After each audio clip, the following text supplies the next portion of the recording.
Radio Classique, l'édito politique avec Le Figaro. Et donc Guillaume Tabar, ce jeudi matin. Guillaume, bonjour. Bonjour Bernard. On ne sait pas encore quel jour, mercredi, jeudi prochain peut-être, mais on sait qu'Emmanuel Macron va parler la semaine prochaine. Est-ce qu'il va, Guillaume, annoncer le fameux et magique déconfinement, alors que les expressions gouvernementales semblent sur le sujet, disons, un peu brouillonnes? Alors, il va clarifier, car ça, oui, il y en a bien besoin, mais n'utilisez pas le mot déconfinement, Bernard. Le mot est tabou, il est interdit. J'ai bien compris.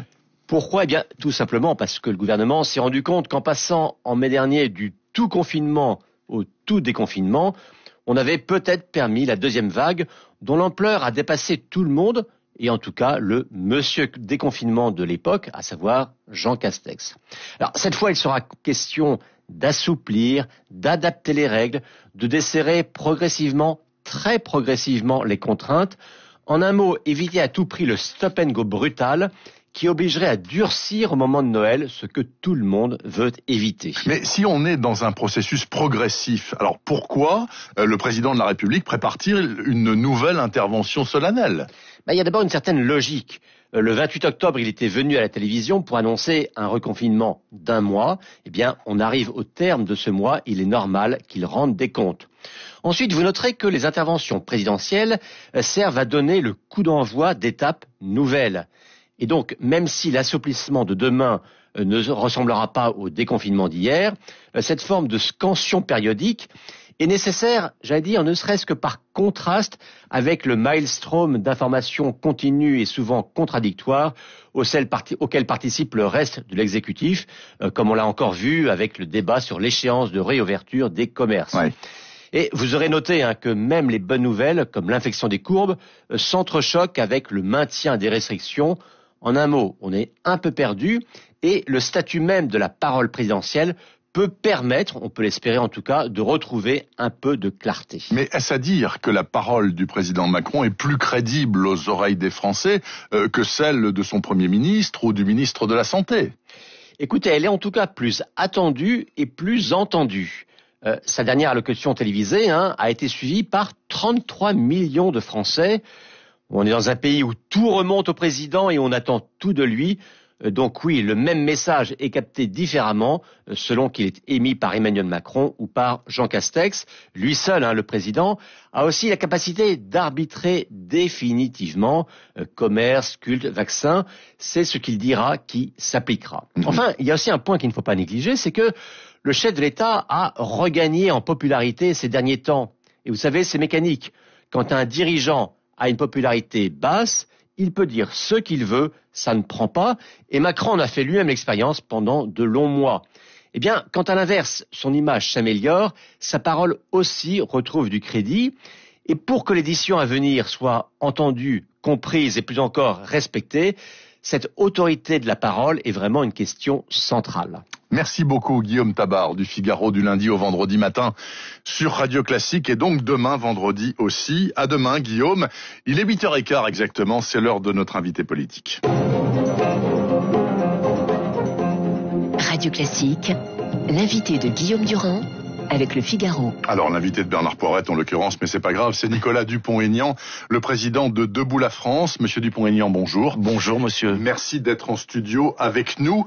Vous venez d'entendre Guillaume Tabar, on est en pleine problématique sanitaire et de sortie de ce drame absolu qu'est le Covid-19.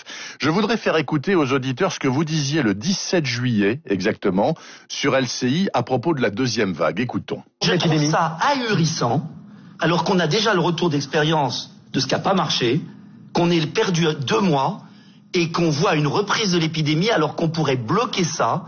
Ne dramatisons pas, on peut bloquer ça si on porte le masque, si on teste vite et si on contrôle nos frontières. Est-ce qu'il faut aller je plus demande loin au gouvernement de changer de braquet. Alors là, vous aviez tout juste, en l'occurrence, monsieur Dupont-Aignan, puisque vous disiez, on est en pleine deuxième vague, ils ont mal fait le déconfinement.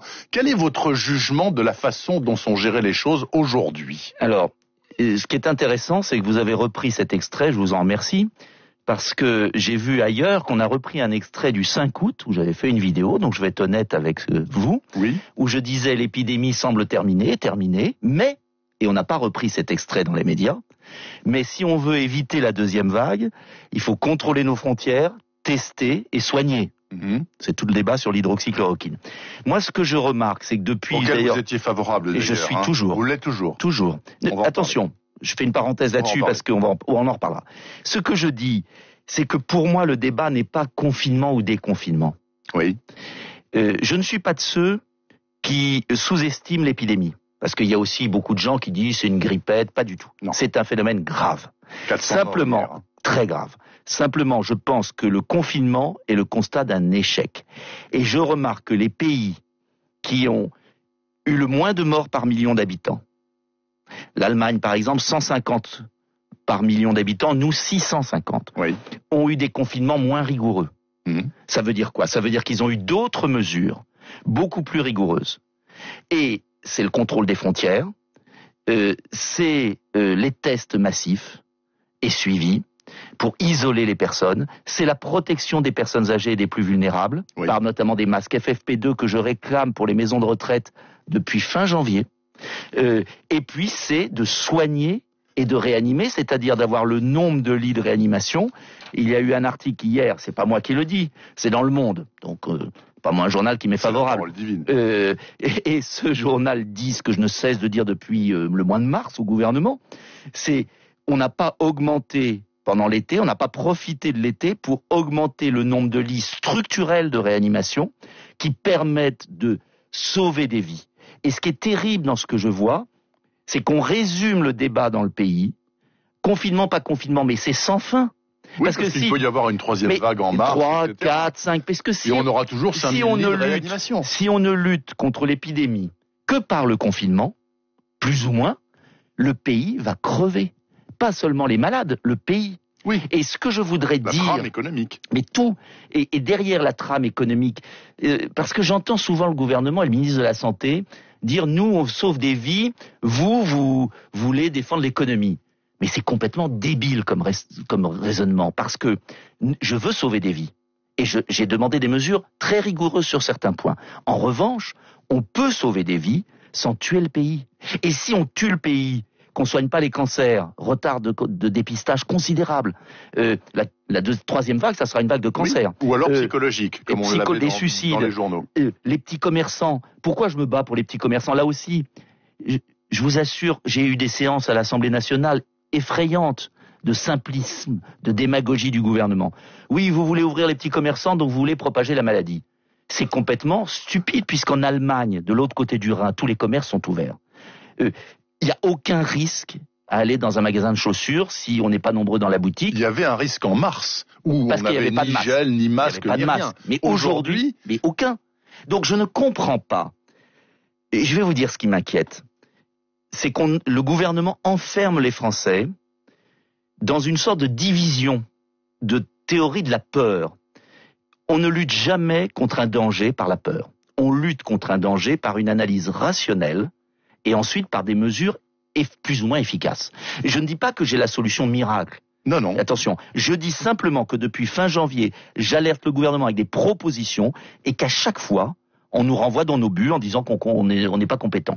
En l'occurrence, c'est le gouvernement qui n'a pas été compétent dans cette affaire. Monsieur Dupont-Aignan, dès le 6 avril, vous avez dit, voilà ce que vous avez dit sur l'hydroxychloroquine. Je suis pour que les médecins qui connaissent ce médicament puissent le prescrire. Chaque jour perdu est un crime. Alors, ok.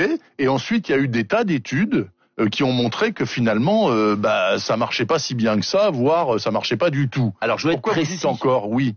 Je vais être précis. Je ne suis pas médecin. Non, moi non. Et je ne vais pas vous dire... Mais j'ai lu les études. Oui, mais je ne vais pas vous dire à 100% que l'hydroxychloroquine marche. En revanche, une fausse étude, une escroquerie intellectuelle du Lancet, qui a été dénoncée, ça je ne l'ai pas inventé, qui a été prouvé. Ils ont fait mea culpa. Ils ont fait mea culpa. A entraîné le ministre de la Santé, le lendemain de cette fausse étude, à interdire aux médecins de la prescrire. Oui. Et là, je dis qu'on a franchi un stade que contestent des dizaines de milliers de médecins. On interdit aux médecins le jugement et on a fait passer ce médicament pour un médicament dangereux qu'il n'est pas. Il est prescrit depuis 70 ans, il a des milliards d'unités, il n'a jamais tué personne, il est moins dangereux que le Doliprane, comme le dit le professeur Raoult. Et ce que je trouve inacceptable, c'est que dans notre démocratie, pour la première fois, un ministre de la Santé, sur la base d'une fausse étude, interdit la liberté de prescription des médecins, alors même que pour certains médecins, je suis pas médecin, ce médicament peut permettre d'éviter la charge virale. Il y a eu des études dans un sens, dans un autre. Moi, je suis pas juge des études, mais j'estime qu'un ministre de la Santé en France ne peut pas interdire la prescription d'un médicament sur la base d'une fausse étude.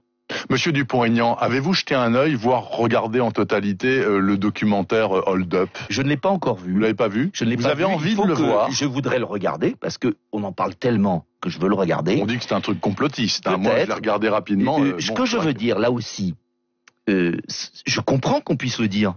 Je vais le regarder. J'ai vu certains extraits. Cela peut être complotiste. Mais qu'est-ce qui est complotiste? Qu'est-ce qui est une fausse nouvelle? C'est aux Français d'apprécier. Dans notre pays, à la lumière de cette crise, je trouve qu'on est en train de basculer dans une espèce de pensée unique. Les Français sont assez intelligents pour faire la part des choses. Et si le gouvernement avait été clair et n'avait pas lui aussi fait beaucoup de fake news, de fausses nouvelles, ben je pense que les Français auraient davantage confiance dans la parole du gouvernement. Donc, on ne luttera jamais, vous savez, sous Louis XIV, il y avait des libelles dans Paris, on ne luttera jamais. On lutte contre les fausses nouvelles par la crédibilité, pas par l'interdiction. Sinon, on n'est plus en démocratie. Et c'est parce que vous faites confiance au bon sens des Français et à leur liberté de choix que vous vous lancez pour la 3e fois dans la présidentielle, après avoir fait 1,8 en 2012 et 4,7 en 2017. Oui. Voilà, le risque, c'est tout simple, hein, c'est l'éparpillement des voix dans le créneau politique qui est le vôtre. Mais quel éparpillement? Les Républicains n'ont toujours pas de candidat et ne savent pas où ils vont. Et j'ai beaucoup d'électeurs des Républicains, de cadres des Républicains qui nous rejoignent en ce moment, parce que je suis gaulliste, je suis convaincu qu'il faut réconcilier les électorats de droite, et on peut m'en vouloir de beaucoup de choses, mais j'ai une constance. On ne battra Emmanuel Macron, on ne redressera le pays que si on est capable de réconcilier des électeurs qui auparavant votaient à droite, qui sont partis pour une part au Rassemblement national, qui sont partis pour une autre part chez Macron et qui sont bien déçus de l'amateurisme qui règne.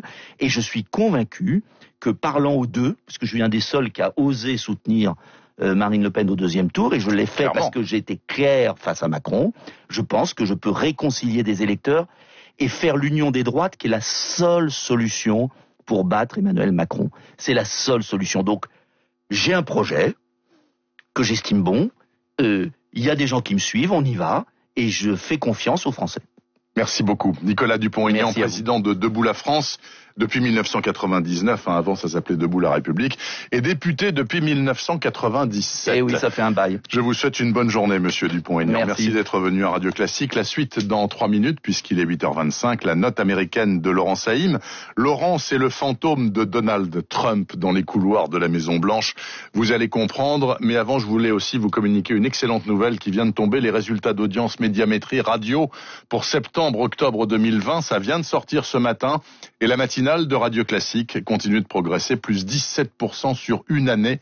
Donc actuellement, vous êtes plus d'1 million à nous écouter tous les jours, du lundi au vendredi. Merci de votre fidélité.